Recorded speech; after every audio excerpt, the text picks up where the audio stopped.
ونستغفره ونعوذ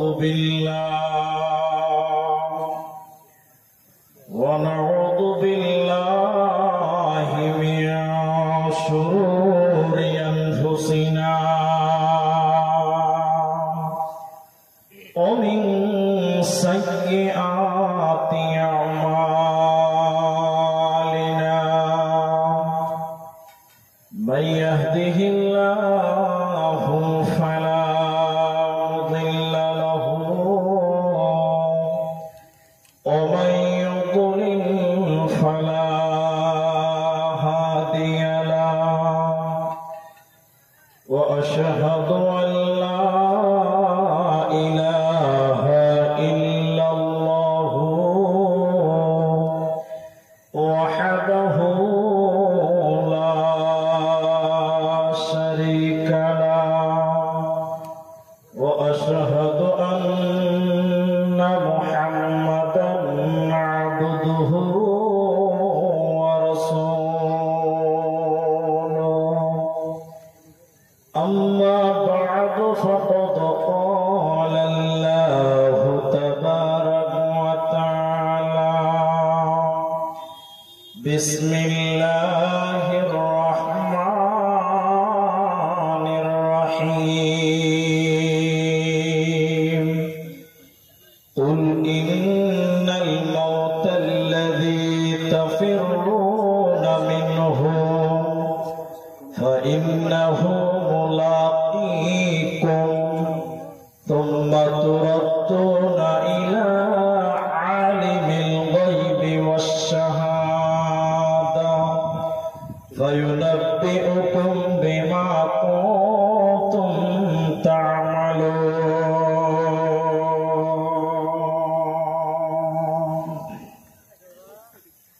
وقال النبي صلى الله عليه وسلم اصبر على ياسر فإن موعدكم الجنة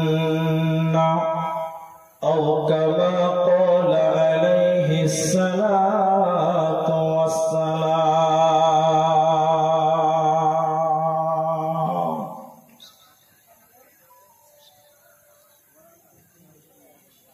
আজকে আমার আলোচ্য বিষয় হলো মওত, মৃত্যু।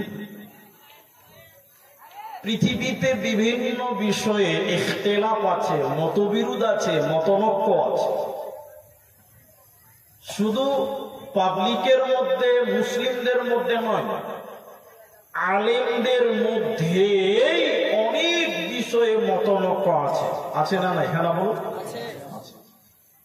একজন বলছে যে মুলবিদের সঙ্গে মুলবিদের মিল নাই। আমি বলছি মিল না থাকলেও তাও ভালো। বলে কেন? মুলবিরা যদি কোনো মাসলা নিয়ে ঝগড়া করে, তর্ক করে, এতে লাভ আছে। লাভ আছে না? জি আছে। শিক্ষিত যদি লড়াই করে, এই লড়াইয়ের ফলাফল নিশ্চয় একটা ভালো কিছু পাওয়া যাবে। আপনারা হ্যাঁ না বলবেন কিনা? আর মূর্খ যদি তর্ক করেই চলে সারাদিন, কিছু বার হবে? তাহলে মূর্খের তর্ক করে কোনো লাভ হবে না। তো বলছে যে মুলবিদের সঙ্গে মুলবিদের মিল নাই। বলে কেন? তো আমাকে আফসোস করে বলছে যে 5টা মুলবি সাহেবকে যদি একটা রুমে ভরে দেওয়া যায় আর 3টা মাসলা বলা হয় যে সমাধান করেন, 3 ঘন্টা পর রুম থেকে বার করবে তো কোনো মুলবির নাক ফাটা, তো কোনো মুলবির কান ফাটা থাকবে। মতনৈক্য আছে। এ তো সব প্রায় অধিক বিষয়ে মতনৈক্য থাকলে একটা বিষয়ে পৃথিবীতে, দুনিয়াতে কারোরই বিরোধ নেই, ইখতিলাফ নেই, সেটা হলো মরতে হবে। এ ব্যাপারে কারো কোনো দ্বিমত আছে? জোরে বলুন। আরে নাস্তিকরাও বলে যে মরতে হবে। জি বলে না? যে লোকটা মূর্খ আপনাদের বলে বকল, ওই লোক যদি কোথাও ঝগড়া হয়ে যাচ্ছে, আমি দেখে নিচ্ছি মরতে তো একবার হবে, মানে ও বিশ্বাস করে যে একবার মরতে, বলুন মরতে হবে। এই ব্যাপারে কারো কোনো আর প্রশ্ন আছে? নাই। সবাই বলেছে যে মরতে হবে, শিক্ষিতকে মরতে হবে, মূর্খকে মরতে হবে, ধনীকে মরতে হবে, তো গরিবকেও মরতে হবে। মরার ব্যাপারে আজরাইল কাউকে কোন রকম রহম করবে না। মরতে দেখেছেন কাউকে? মরতে দেখেছেন কাউকে? তো দেখেছেন। একদিন বলছে মুরি সাহেব, আমার দাদি যখন মরছিল, তো আমার দাদির বুকটা উঁচু হয়ে গেছিল, আর আমার দাদির ভিতর থেকে ঘর ঘর ঘর ঘর ঘর ঘর করে আওয়াজ হয়েছিল। ভিতরে মধ্যে মোটর চলছে, তো মুলি সাহেব এরকম ঘর ঘর ঘর ঘর করে আওয়াজ করছে কেন? আপনাকে দুটি জিনিস বলছে, মনে রাখবেন। মানুষের শরীরে কয়েকটা ছিদ্র আছে, ছিদ্র ছিদ্র, যেমন হিসাব করে আমি বলছি, আপনি গুনতে থাকেন। দুটা কান আছে, দুটা ছিদ্র হলো, সবাই বলুন কটা? দুটা। দুটা চোখ আছে, কটা হলো? বলুন সবাই বলুন। চারটা। পায়খানার রাস্তা, পেশাবের রাস্তা, মুখ আছে, নাক আছে, আটটা আছে। এই আটটা ছিদ্র আছে, ভিতরে অক্সিজেন নিতে পারে, আবার বের করতেও পারে। মানুষকে মরতে যারা দেখেছেন, অধিকাংশ মতের বেলায় এটাই হয়, ভিতর থেকে ঘর ঘর ঘর ঘর করে আওয়াজ হয়।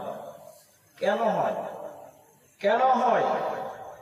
বলে মৃত্যু একটি কঠিন যন্ত্রণা, কঠিন ব্যথা, কঠিন বেদনা, কঠিন কঠিন একটা আযাবের নাম। বলছেন কেন? কেন? তার অনেক কারণ। তবে পৃথিবীতে কিছু মুসিবত, কিছু আযাব আল্লাহ দেয় পরকালে মানুষকে শাস্তি কম দেওয়ার কারণ। দুনিয়াতে কিছু শাস্তি আল্লাহ দেবে, ওটা খারাপ লক্ষণ নয়। কেন? আল্লাহ পরকালে তার পাপকে হালকা করবেন, এজন্য দুনিয়াতেই দেয়। কথা কি বুঝতে পারলেন? দেখেন, আল্লাহ তাবারাক ওয়া তাআলা বলছেন, কুল্লু নাফসিন যায়িকাতুল মাউত। আর মাত্র 5 মিনিট বসে, কেউ নড়চড় করে নামার দিকে তাকায়।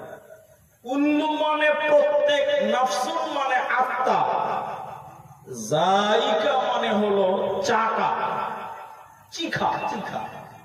জি, এটা পানির বোতল, আমার দিকে দেখেন, এরকম বোতলটা খুলে দিলাম, এরকম করে পানি খাচ্ছে, একে বলে ঢক ঢক। কি বলে? বলুন, ঢক ঢক। আরেকটা আছে কি, তরকারি লবণ হয়েছে কিনা দেখতো রে, চামচে ঝোল উঠিয়েছে, এটাকে কি বলে? চাকা চাকা, বা বলে চিখা চিখা। জি, আরেকটা জিভা দিয়ে মারা, ওটা কি বলে? চাকা চাকা। আরে ওটা হলো চিখা, টক ঝাল নুন, কি ওটা চিখা, টেস্ট করা। আর এটা বলে জিভা দিয়ে যেটা মারাটা কি বলছে? চাকা। তো চিখা, যেটা চিকা, ঝাল নুন টক মিষ্টি, এই যে চাকা টেস্ট করা, একে বলে হয় যায়িকা। তা আল্লাহ বলছেন, প্রতিটি নাফস মতকে চাটবে। মতকে কি করবে? চাটবে। ওই চাটার সময় কারো আযাব কঠিন হয়, মত কঠিন হয়, কারো হালকা হয়।